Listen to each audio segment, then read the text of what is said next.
bukan bikin burasa, guys. Bikin burasa ini khas dari Makassar.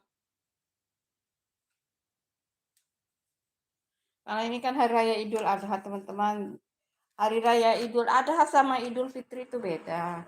Kalau Idul Fitri itu biasanya kan kita mulai masak-masak semuanya. Nah, kalau Idul Adha itu, kalau hari raya kurban itu biasanya kan kita masak pada saat selesai pulang sholat.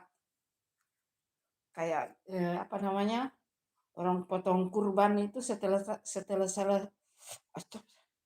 orang potong kurban itu kan habis selesai sholat Idul Adha.